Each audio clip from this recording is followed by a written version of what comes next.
Good afternoon and welcome to today's webinar on cyber resilience. My name is Melissa Savage and I am the Director for the Center for Environmental Excellence at the American Association of State Highway Transportation Officials, or AASHTO.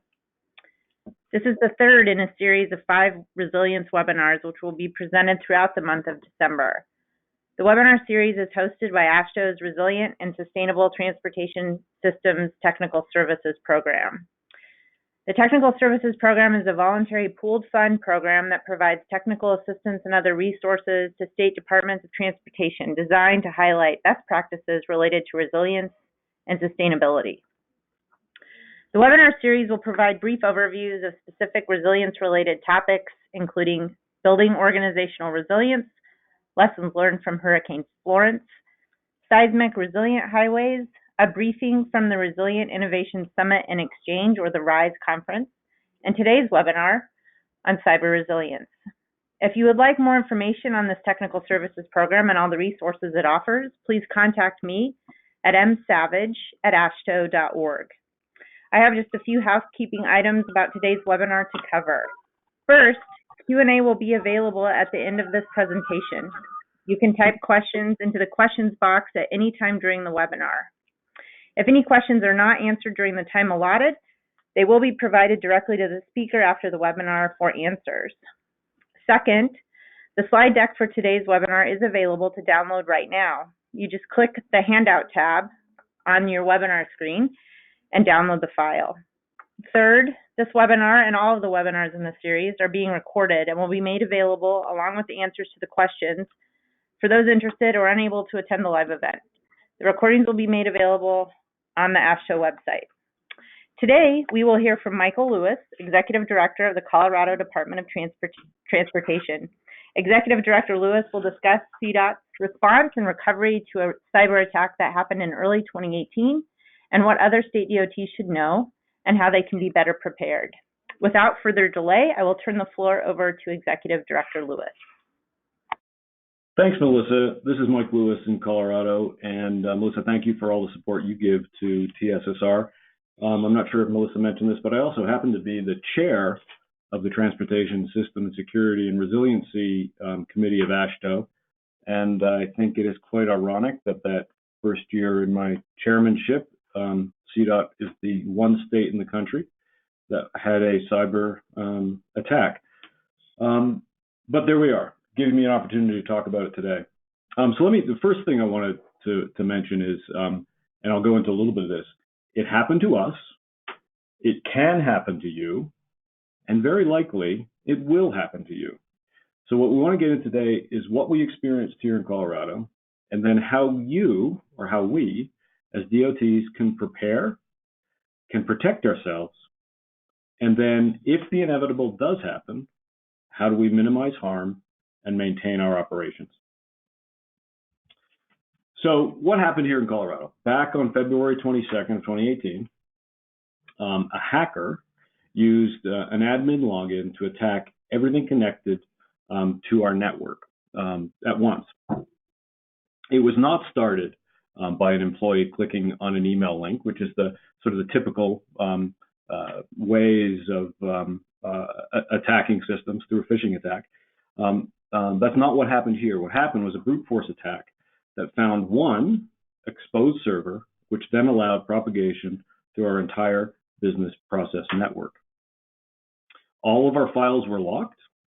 The attackers demanded payment for decryption keys and impacted 400 servers and over 2,000 personal computers. So the good news is that we were not alone. That's not really good news. CDOT was the only state agency that was attacked, state transportation agency that was attacked, but many other high-profile government agencies were also attacked with the SamSam virus, including the City of Atlanta and others, as well as private companies. And because of the involvement, this widespread involvement with public agencies, the FBI and other government agencies got involved. And just last month, an indictment was handed down against the perpetrators, which is good news. If we've taken perhaps some bad actors off of the out of commission. That's good, but I'm sure there are plenty others around the world that are ready, willing, and able to follow in their footsteps. So what did we do when we were attacked? First of all, the SamSam virus demanded payment through Bitcoin to free up or remove the encryption that had made our business network virtually unusable. We did not provide payment. It was discussed at the high levels of government, but it was very quickly determined that that would not be the answer. One reason is government agencies, and here in Colorado particularly, we don't pay ransom. Secondly, there was no guarantee that if the ransom was paid, that we would get our access to our files back, and that it didn't prevent the fact that the bad guys were still in our system. So it's determined not to pay. What we ended up doing was we rebuilt through the Office of Information Technology here in Colorado. We rebuilt the entire CDOT network. We used backups of servers to rebuild back to Tuesday, February 21st data. In most cases, there are some cases that we were not able to do that. We re-imaged over 2,000 CDOT computers, changed all user system passwords. We focused on maximum computer file restoration, backups using Google Drive, et cetera. 80% of the servers, most critical to applications, and 95+% of the computers were back operating by Monday, March 19th, within 4 weeks of the attack. Although the Intelligent Transportation System network was proven to also have been under attack, all critical systems were made secure, due in part to the department's ongoing cybersecurity efforts. And fortunately, there was a firewall between the Traffic Operations Network and CDOT's business network. If that had not been the case, this would have propagated into our entire ITS system. The other key point that I want to stress later on is that CDOT partnered with the National Guard's cybersecurity experts and the Department of Homeland Security's Cyber Hunt team to combat the attack and later conduct a thorough assessment of CDOT's vulnerabilities. And I think that, in part, was what led to the ability to issue the indictment last month. Now, what this looked like, and I think you can all sort of picture this on a time scale. If you look at the far left of this graph, February 19th, CDOT is clicking along in normal operations when the attack was certain computers came up as being frozen. Very quickly, we realized that we lost our entire system. So within a couple of days, our entire business network was shut down because we didn't know how far the virus had gone, and we didn't want to propagate it beyond where it had already occurred. We set a target. Well, let me back up. First of all, in the first sort of confusion, first say 48 hours, we didn't know how bad this was. Would we be able to seal it off? Would we be able to get back up operating quickly? After the first 48 or 72 hours, it became clear to us, both here at CDOT and OIT, at the Office of Information Technology, that this was a longer term process. We didn't know how bad it was going to be. We didn't know what it would take to get back up and running. And so what CDOT did was we set up an incident command structure. And the first thing that we did was we have to figure out how to continue to operate as a state Department of Transportation without a computer system. Then we worked with the Office of Information Technology and a unified command structure through the National Guard Office of Emergency Management to both work on how we could maintain function at CDOT, but how we could systematically protect the rest of our system, eradicate the virus, and get our system back up and running. So we set a target date of getting 80% of our systems back up and running. We wanted that done in 4 weeks. So we had a plan, and then we had to prioritize how we implemented the restoration.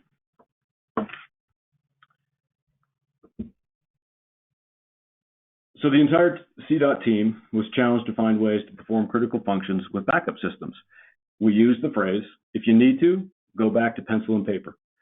Do whatever you need to do to keep the functions of CDOT moving, protecting critical services on our highways and our transportation systems, and be innovative.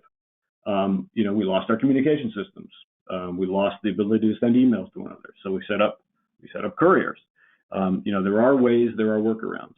On the good news, we were in the middle of winter here in Colorado when this happened, but we could maintain our core maintenance functions because they were not dependent upon our IT system. Again, we deployed when we couldn't communicate. If cell phones weren't available, we set up courier systems. Communication with the 3,000 plus employees at 250 plus locations across the state was critical, and we had to find new ways to communicate on a daily basis, on a multiple times a day basis. What is the status of the outage? Because as you all know, when you don't have information, you tend to think the worst. So keeping communication within your system is absolutely critical. Even though we created workarounds, we also recognized that long-term manual workarounds are neither sustainable nor viable to ensure resilience and maintain business operations. So you do what you need to do in emergency, just as we do when there's a physical emergency, but you have to minimize the length of time that you're using that. Internal business functions requiring immediate resolution that we identified were payroll, vendor payments, and communications. We have, $100 million a month in payroll and vendor payments that we need to continue to make. Those are all based off of our business network. We have to find workarounds because as soon as people aren't getting paid or vendors aren't getting paid, your ability to function grinds to a halt. We then worked on secondary priorities beyond that. For the first time that we're aware of, the Governor Hickenlooper declared a disaster, issued an executive order declaring a disaster emergency due to the Colorado Department of Transportation cybersecurity incident. This allowed us to bring in the National Guard cybersecurity unit. This is not something that we, as an industry, have been familiar with. Most of us across the country have dealt with, continued to deal with natural disasters. We're pretty well versed in using incident command to prepare for natural disasters, to respond during the event, and to restore after the event.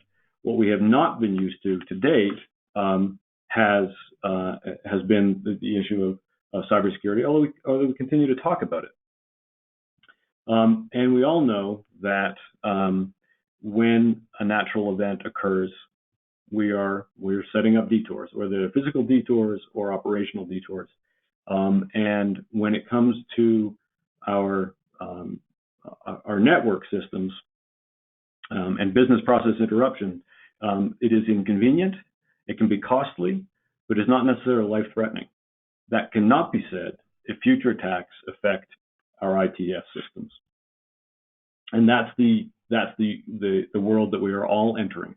Whether we like it or not, whether we're on the leading edge of that, or we're going to be following, we are all going to be entering this environment. And we have to have our systems protected because, as I said, business interruption is inconvenient, but is not life-threatening. If these attacks occur in our ITS systems, or as we develop further into the Internet of Things and the V2X environment,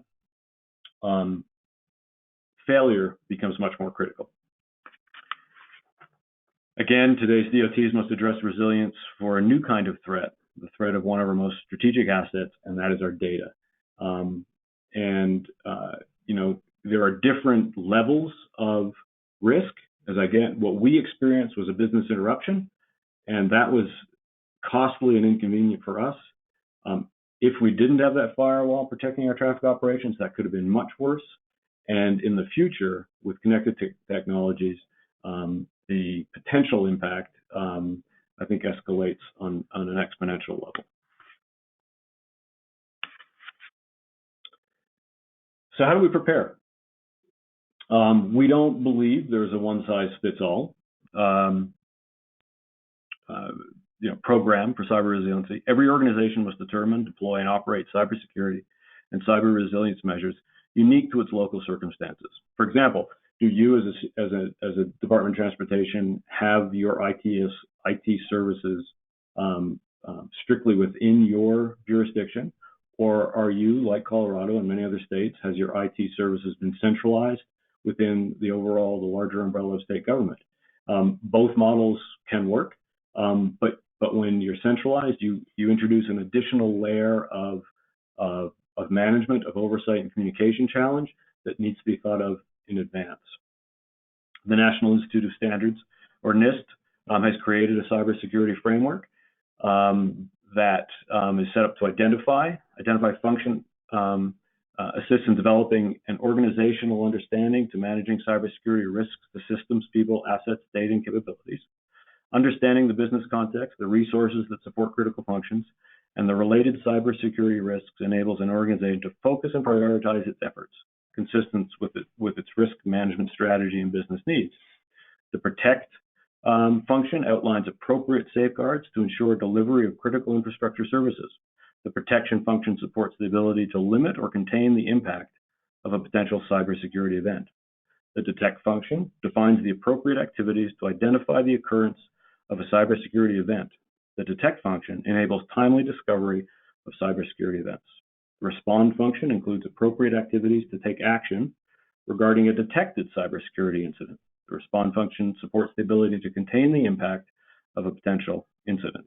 And the recover function identifies appropriate activities to maintain plans for resilience and to restore any capabilities of services that were impaired due to a cybersecurity incident. The recover function supports timely recovery to normal operations to reduce the impact from a cybersecurity incident. The graphic to the right is a representation of how CDOT and OIT and the Office of Emergency Management here in Colorado deployed the concepts under the NIST framework. And there was a little bit of, within DOT, CDOT, and the Office of Information Technology, there were different priorities. The information technology was most concerned about ensuring that this virus didn't propagate beyond CDOT to the other agencies. And initially, they didn't know that that was the case. So their first priority was protect the rest of the state system. CDOT's first priority was, we need to continue to do business. Through the establishment of a unified incident command structure, we were able to, within CDOT, identify those business priorities that needed to be addressed first, and OIT could establish what were the highest priorities to ensure statewide security, and how could we most quickly recover our systems. So we set up what was initially 3 priorities. The first was to contain the virus, let it do no more damage than it already has. The second priority was to eradicate the virus, and the third priority was to recover. Now, each of those overlapped. It wasn't linear because if we kept it linear, it would have taken much more time to recover. So, IT cyber resiliency steps. How to build resiliency into our IT systems. First of all, what we learned through painful experience was backups for servers and all PCs. Make sure that backups for servers and all PCs are up to date and checked regularly. Anti-ransomware technology built into the backup technology prevented corrupting backups after the infection. Ensure critical business systems have a way to be accessed using public internet connection. Two-factor authentication, or something like that, as a standard, as a prophylactic. Network segmentation or firewalls between critical business functions, that is, human resources or payroll, and the life safety systems. You've got to balance security with the ability to do work. So, have a firewall, on every system may not be practical, but you've got to be able to determine what you can live with. How do you protect, if one system goes down, how do you protect those other critical systems? And then ultimately, just as we do in our continuing operations plans or COOP plans, is we need to routinely run tests and drills to see what work can be done without the IT system access, and to build plans on how to operate if the IT systems are not available. And think about it in terms of timescales. What if we lose it for a day? What if we lose it for a week? What if we lose it for longer? What are the ways that we're going to continue to perform our critical functions under those scenarios? And again, to reemphasize, all assets are not created equal. Every individual department needs to look at the services it's providing and what are the risks to each of its systems to the public. Are they life safety issues? Are they business processing issues? What are the financial implications of losing those systems for any length of time versus the financial implications of strengthening and protecting those systems? Next step, what we think is develop an organizational understanding to managing cybersecurity risks to systems, people, assets, data, and capabilities. Again, this is something we've all done for our physical infrastructure. What we have to start applying is that same mindset to our data and to our information technology systems. Understand your business. The resources that support critical functions and the related cybersecurity risks enables an organization to focus and prioritize its efforts consistent with its risk management strategy and business needs. Very early on, when this event occurred, we decided the number one thing that we need to do is to ensure that we can make payroll and we can pay our vendors. And as long as we can continue to do that, we can find physical workarounds for other activities. The initial inventory should cover every asset that is connected to the corporate network, as well as all people that have access to the network, including contractors, suppliers that have access into your network, because they can be both a source of the problem, but they can also be affected by your problem. You can reinfect them. So that's critical as well. Lastly, or not lastly, but determining what to secure. And again, what are your mission critical functions? If everything is priority one, nothing is priority one. What is required for the continuity of operations? What loss of business functions and consequences can you live with? What can you afford not to have in place all the time? What business functions are critical to parties outside, functions upon which they depend, that are critical to the continuity of operations and safety? And what does the business need to have access to immediately? Does your cell phone system, can that provide a short-term backup to your employees to stay connected with the organization? And how will you communicate? Many of us have experienced this on a physical parallel, a major region-wide power outage where you don't have your computer systems. How do you communicate? What happens if the cell phones go down? How do you communicate? These are things that you need to take into account. And finally, in summary, cyber resilience helps us focus cybersecurity very directly on the threats to your key assets, including the people, processes, and technology that are connected to or have access to those assets. It helps inform what your most critical assets to the business continuity and where you need to invest time and resources. And I want to emphasize, collaborative incident response brings a level of effectiveness greater than that of any individual organization's response and escalation capability. So look at your system. Who has control over your IT system? If it's strictly within the DOT, what are the divisions within the DOT? If it is centralized within state government, how do you communicate with that group in advance? And beyond those two, how does your overall state emergency management office get tied into these potential events? So with that, I'm going to close. I ran a little bit long, apologies, but we do have time for questions on what happened here in Colorado or the general subject. So I will turn it back to those that may have questions. Thank you very much, Executive Director Lewis, for an informative, detailed presentation. We do have questions in the queue. First question, do you require your consultants and contractors to have cybersecurity protections? The answer is yes. And I have some colleagues here with me that might be able to give you a little bit more detail on that. Thank you, Mike. This is Dayton Harbaugh. I'm the IT director serving CDOT for the Office of Information Technology. So I think it depends on what that contractor engagement looks like. I will say that as part of the state's template contract language, our vendor partners and contractors are required to acknowledge, understand, and adhere to the Colorado information security policies and standards.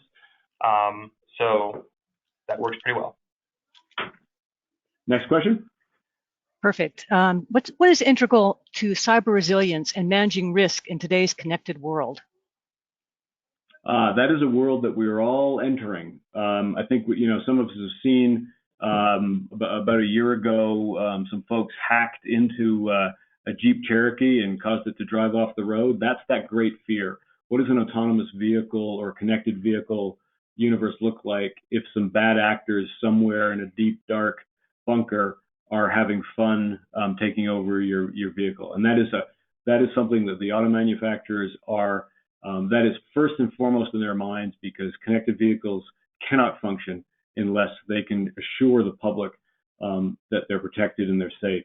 I think we are as an industry treading new ground. I think we have to move cautiously, but I think that the right attention is being placed on that as these technologies evolve. Next question. Is it better to have OIT under one central management structure versus multiple structures?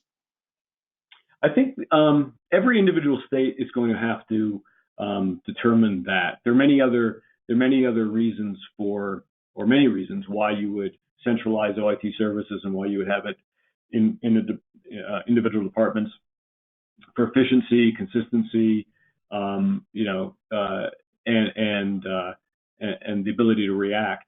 I think both can work. I think you just have to recognize whatever system you have and be able to ensure that the communication and coordination, whether it's internal or external, is planned and drilled ahead of time, and so that when the inevitable happens, there's an immediate, cooperative, and well thought out reaction to the event. Next question. How would your priorities and management of the incident have changed if your operations technology network had been compromised? Very different. So that was when we first understood that we were under attack. We immediately tested our information technology systems, and to ensure that we were not losing control of our highway operations, our driver message signs, our traffic signals, what have you. If that had been the case, if that firewall had not been as effective as it was, I think that we would have gone into a mode as if it was a physical hazard, as if it was a region-wide power outage, where we know how to react to that. It takes a lot of resources. Maybe we would have to bring in public safety services to monitor traffic signals. We would have, our traffic control centers would have not necessarily have had access to our video cameras. We wouldn't have had data coming in. We would have had to have moved over to a manual observation mode. But I think that we here at CDOT and all of you should probably think about how do you prepare for that eventuality, whether it comes from a cyber attack or a physical loss of power or a natural disaster where you lose that connection. The response may be similar, independent of how that attack comes in. Final question. If you were to encounter a similar situation in the future, what would be the first thing you do knowing what you know now? Work on my resume. No. And with that, we conclude today's webinar.